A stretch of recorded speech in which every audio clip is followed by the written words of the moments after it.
I am Jean Table from Paris. I am very honored to participate in this ISICEM 2020 virtual meeting. And I will try in the next minutes to explain why I like the expiratory occlusion test and tidal volume challenge. This slide presents my conflicts of interest. As you know, when we speak about fluid responsiveness, we speak about prediction of fluid responsiveness. And nowadays, international societies recommend using dynamic over static variables to predict fluid responsiveness when applicable. But what is a dynamic variable? It is something which can quantify the slope of the Frank-Starling curve at the time you decide to give a treatment to your patients. And we have, in fact, two categories of dynamic indices. We have heart-lung interaction indices and we have passive leg-raising test. And today I will not speak about passive leg-raising test. I will concentrate on heart-lung interaction indices, and namely expiratory occlusion test and tidal volume challenge. But when we speak about heart-lung interaction indices, we know that the idea behind is that the more the stroke volume or the cardiac output changes with mechanical ventilation, the more likely the patient's heart is pretty responsive. As you know, the most popular indices are those related to respiratory variation of stroke volume during mechanical ventilation, pulse pressure variation PPV or stroke volume variation SVV. As you know, PPV or high PPV, pulse pressure, as you know, is the difference between systolic and diastolic pressure. The high PPV is generally related to preload responsiveness, and if the patient has a high PPV, it will respond to fluid administration. And a low PPV is generally related to preload unresponsiveness, and the patient will not respond to fluid administration. Unfortunately, in patients hospitalized in the ICU, there are many limitations to use pulse pressure variation or to stroke volume variation at the bedside, because we have some cases of false negative or false positive in many situations. This is why other tests have been proposed, and for example, the expiratory occlusion test. The principle is that during each mechanical insufflation, you have a decrease in venous return and preload. So if you interrupt the ventilator at the end of expiration for 15 seconds, for example, you should have a transient increase in venous return and preload. This increase in preload will result in increase in stroke volume only in case of preload responsiveness, and no increase in stroke volume in case of preload unresponsiveness. Therefore, we can hypothesize that fluid responders can be identified by an increase in the cardiac output during the expiratory occlusion test. What are the reasons are like the expiratory occlusion test? First, because it works, of course. This is the first study we published years ago with Xavier Monet and others in our institutions, and we measure cardiac output using the pulse contour method with a PICO device, and we gave volume to patients, and we separated between responders and non-responders to fluid administration. But before giving fluids, we performed the expiratory occlusion test. And as you can observe, patients who increased their cardiac output during the test also increased their cardiac output after a fluid challenge. And patients who did not increase cardiac output during the test were fluid non-responders. So it is very easy to do. And this was confirmed by many other studies. This is a meta-analysis recently published in Annals of Intensive Care with Dr. Francesco Gavelli, Ruishi, and Xavier Monet, and others. We pulled all the studies that address the issue of fluid responsiveness using the expiratory occlusion test. As you can observe, there are 13 studies, more than 500 tests, and the OROC curve, the area under the ROC curve, was good, 0.91, with a good sensitivity and good specificity. And the average cutoff value was around 5%. So it works.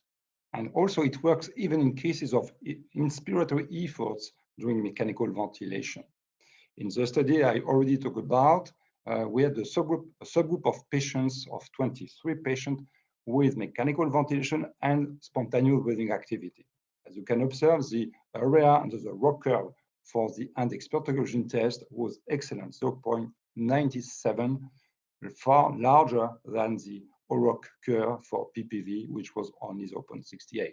So it works also in patients with mechanical ventilation and spontaneous breathing activity.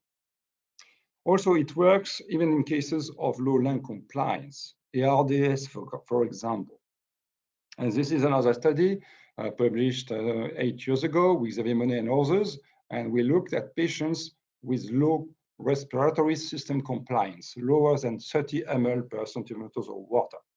As you can observe, the area under the ROC curve for the prediction of responsiveness for PPV was not very good, 0.69, but the area under the ROC curve for the end expiratory occlusion test and the effects were assessed by cardiac output was excellent, 0.97. So it works also in patients with low compliance of the respiratory system.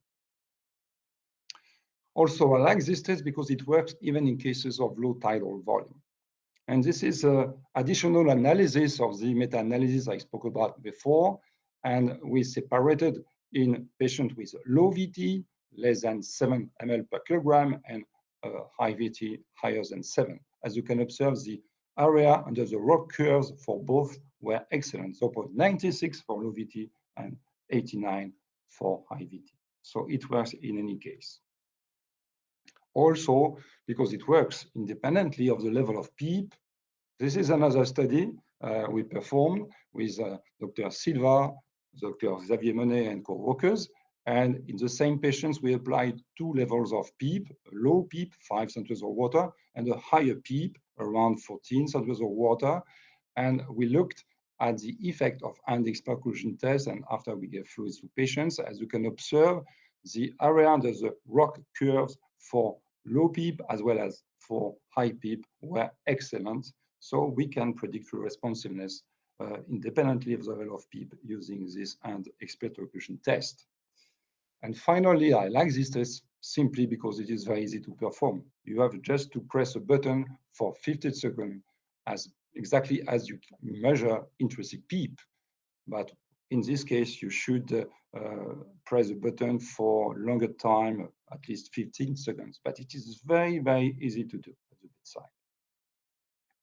Of course, as always, we have limitations to use this test, and the patient should not interrupt the test by triggering the ventilator due to violent inspiratory efforts.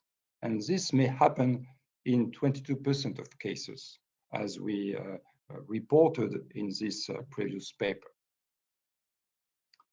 Another limitation is that you should use a very precise and real-time cardiac output measurement. Very important. Why? Because in the meta-analysis I already talked about, the cutoff value found in these studies is around 5%. 5% is very low, so you should use a very precise technique to measure cardiac output. And for example, this threshold is not compatible with method having a poor precision. For example, echocardiography, since the least significant change for velocity time integral VTI is around 10%. So it's not possible to use this test using this technique. And this is why with Mathieu Josiak, Xavier Monet, and others, we propose to combine the effect of end expiratory occlusion on cardiac output and the effect on an inspiratory occlusion on cardiac output using echocardiography. And now, when we added the results in absolute values, we found a cutoff value of 13%, and 13% now is more compatible with the precision of echocardiography. Because, as I said, the least significant change is around 10% for velocity time integral. So if you use echo, you should combine the 2 tests. What about tidal volume challenge? It is another test to predict responsiveness. As you know, pulse pressure variation cannot be used in patients with low tidal volume, essentially because of the presence of false negative. And this is well confirmed in this study by Laurent Muller and co-workers. They subdivided patients into groups, responders and non-responders, according to the response of cardiac output to fluid administration, but before they measure pulse pressure variation. And there are many situations where PPV is low, low while the patient is full responder in terms of increasing cardiac output. So there is a low sensitivity of PPV during low tidal volume ventilation. And this is why with Sheila Mayatra from Mumbai and other colleagues from India, we proposed a new test, which is called the tidal volume challenge, which consists in increasing tidal volume transiently for 1 minute only from 6 ml to 8 ml per kilogram. And now, when you measure PPV, the area under the ROC curve for PPV 8 is far better than for PPV 6, but what was far better was the change in PPV from 6 to 8 ml per kilogram, and we found a cutoff value of 3.5%. For example, if you have a PPV of 7%, you increase tidal volume from 6 to 8 ml per kilogram, and now if PPV is around 11% or 12%, you can assume that the patient will respond to fluid administration. If PPV increases from 7% to 9%, you can assume that the patient will not respond to fluid administration. So it is very easy, very simple to do. And our results were confirmed by this study by Antonio Messina and the group of Maurizio Cecconi from Italy, but they performed this study in the operating room, and they measured baseline PPV, but also baseline SVVs for volume variation. And after, they increased tidal volume from 6 ml per kilogram to 8 ml per kilogram. And now, as you can observe, the delta PPV and the delta SVV were far better predictors of fluid responsiveness than the baseline PPV and the baseline SVV. I like the tidal volume challenge because it seems to work well in cases of low tidal volume, because it is very easy to perform, and because it only requires an internal line. There is no need of cardiac output monitoring device.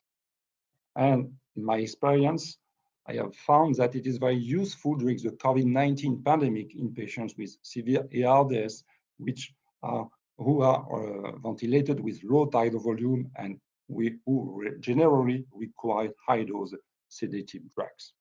So my conclusion, I like both the end-expiratory occlusion test and the tidal volume challenge because they are very helpful to overcome important limitations of PPV to predict responsiveness, and because they are very easy to perform in patients receiving mechanical ventilation.